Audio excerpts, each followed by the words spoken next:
Wolves have lost 2-0 to Crystal Palace at home today in Rob Edwards' first game in charge, and I think it's best we just discuss it pretty quickly. As you can see, a bit of a different video. I am indeed in the car, but it's just been a pretty hectic one, so we're trying to just get it uploaded as quick as possible. Now, generally, the game was okay first half, to be honest. I thought first half it was relatively decent. I think obviously the actual performance going forward looked very lacklustre, and I think when you look at the Chelsea game, for me, it felt very much like that in the first half, where ultimately Palace had a lot of the ball. You expect them to have a lot of the ball. You expected them to create chances.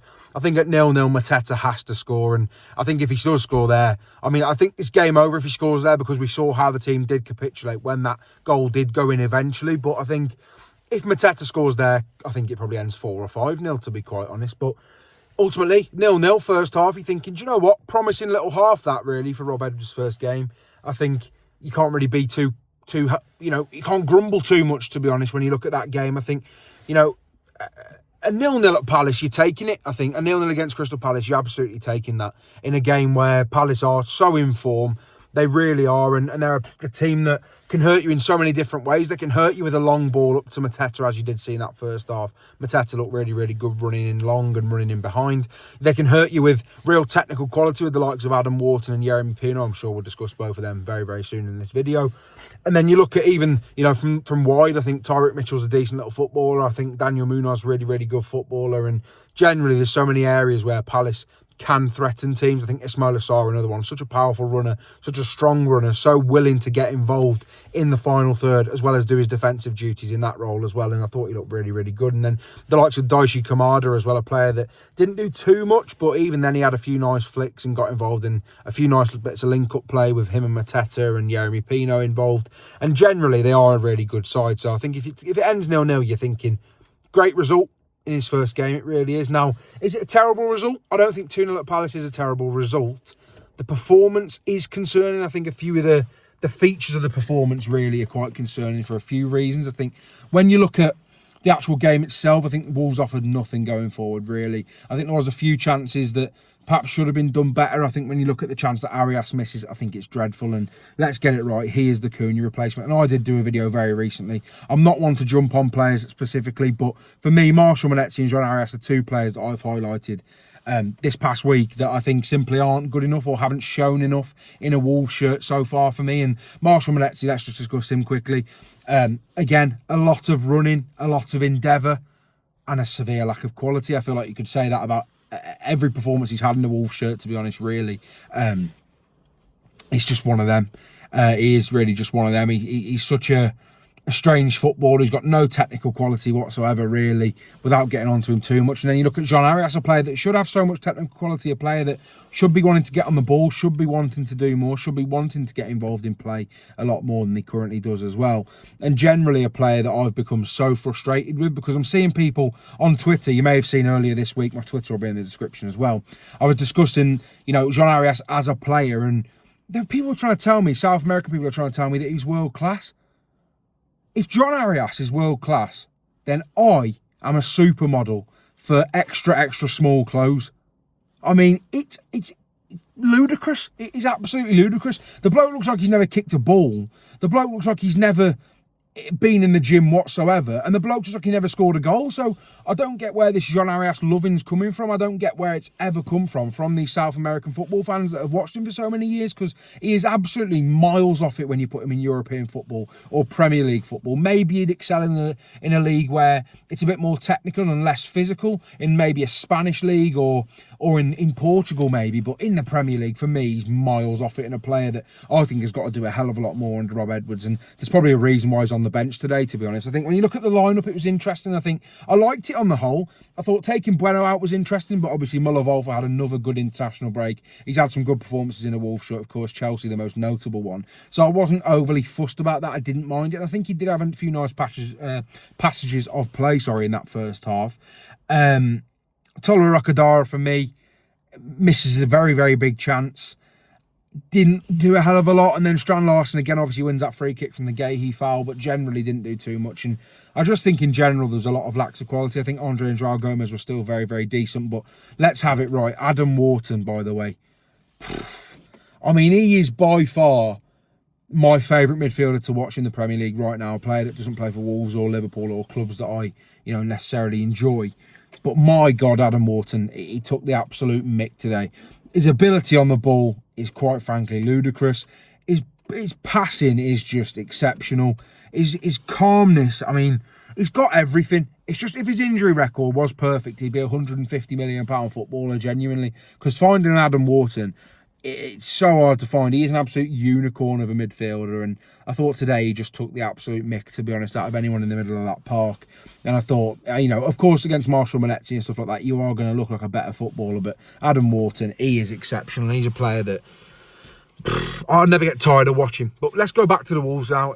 I think it's really important that we look at the game as two halves. The second half was dreadful. Now, the biggest concern, what is the biggest concern for me, is the fact that Wolves have ultimately gone in and they've, positive 0-0. And then it's gone 1-0 and it's just gone bang. As soon as it goes 1-0, heads drop. And you cannot be doing that in this Premier League. You cannot be doing that in any Premier League. For any team, you can't be doing that for a side that are top of the league, never mind bottom of the league. I mean, the willingness to drop the head and the willingness to just be acceptant of the result and just say, do you know what, we've lost here. We've lost. And then ultimately, the subs. The subs is a big issue for me today. And I'm not getting on to Rob Edwards. I'm really not, because I think if you're getting on Rob Edwards at this point, just have a day off. Do you know what I mean? Have a day off. It's his first game. But for me, the Hwang substitution is absolutely abysmal. Now, fair play to Rob Edwards. He wants to give players a chance probably, and, he needs an impact. So he thinks, do you know what, I'll put an experienced Premier League forward on. Hwang comes on, gives the ball away. Pino scores a lovely goal, by the way. We will speak about him as well. But Hwang Hee-chan, oh God, I just don't know anymore. I really don't know what's happened to him. It's like that season under Gary O'Neill. Obviously, he has had injuries as well in and around that period as well. But he looked unbelievable. I think of the goal, for me, his best goal was probably the goal against Brentford when, he picks that ball up and he just gets going. He picks that ball up and he flicks it over. I think it might even be Collins, to be fair, but he flicks it and he just hits it. And it's such a confident finish, a real, a bit of quality and something that you see from players that are oozing with confidence. But Hwang Hee-chan, for me, he's got no confidence at all. I mean, his performances aren't instilling any confidence in the fans either. I think in terms of managerially, I don't think it'll be far before Rob Edwards even realises, do you know what, he is just quite simply gash. He is pretty poor. And for me, it's such a weird sub. So, of course it is Edwards' fault that he's come on.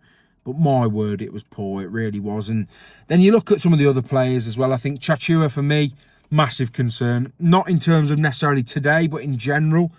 Technically, miles off it. I think he looks like he's... I don't even know. Sometimes he looks like he's never touched a football in his life. And then sometimes he looks really secure with it. And some passes can be nice and he can be tidy here and there. But overall, for me, he's just another sort of similar player to Marshall Monetzi in the fact that he is just merely an athlete. He's nothing else, really. Technically, nowhere near the level. And for me, right back is an area that Wolves need to address, of course. I think Matt Doherty can't play as a right back anymore in this system for me. I just don't think it's feasible. I think he could have potentially played today with it being a 5, to be honest. But I think even then, you're relying on his pace and his energy, and Matt Doherty doesn't really have much pace anymore, so I don't think it really works. I think Wolves need a right wing back in the market or a right back in the market, depending on the system. I don't think a 5-3-2 will be played every week. I really don't. And as I've said previously, I think, if you can still see me, as I've said previously, I do think that Rob Edwards will quickly realise what he's got going on at the club and the players he needs to bring in January, because serious quality is needed in this side. It's very lacklustre at the moment, and there are a lot of issues, a lot of things that need addressing. I think Hugo Bueno may start moving forward potentially, but I don't think Molovolf was one of them players you could particularly hound today, to be honest. I don't think he was dreadful. I think Pino's finish, Sam Johnson can't save it. I don't think 10 goalkeepers save it. I think it's absolutely brilliant. I think as a player, he is special. I think, you don't cost as much as he's cost and play at the level he played at in Spain when I've watched him for a long time, followed him for a long time, and I've always liked him. But the fact that Crystal Palace managed to get him is an absolute steal. And overall, Palace are a brilliant side, and especially under Glasner, they were never going to lose today. Even if Wolves played like the level they played at in the first half, the whole game. For me, I think it was inevitable a win today, to be honest. I really think it was. Now, does it feel like Wolves are succession planning for the Championship with bringing Edwards in? A little bit. I think new players need to be coming in, and they need Premier League experience and homegrown experience. Now, of course, we will do videos on this channel about the homegrown players. We did recently cover Dwight McNeil, which is one that's been linked. Not a very inspiring link in my opinion, but again, I know that divides opinion with a lot of the fan base. I think it's very controversial in some ways as well. So overall, on this channel, we will be bringing in a lot of content. And also, if you haven't subscribed, I really appreciate it if you would subscribe just before we end this video, because there are 67% of you who watch these videos who aren't subscribed. So I'd really appreciate it if you could. It really helps me out. And we're less than 100 subscribers away from 3,000 subscribers, which is my absolute dream, to be honest, at the start of the summer. And I didn't even upload then. So 3,000 subscribers seemed like a pipe dream, but it really would be incredible if you could all subscribe to the channel. I would really, really appreciate it. Let me know what you thought about the game today in the comments. Let me know what you thought about editing as well. If you want to comment on my Twitter, it'll be in the description below. I hope you did enjoy. There will be a match reaction breaking down the game in a more in-depth way tomorrow. I hope you do enjoy the video. Please try not to let the Wolves ruin your weekend again, and I'll see you all in the next one.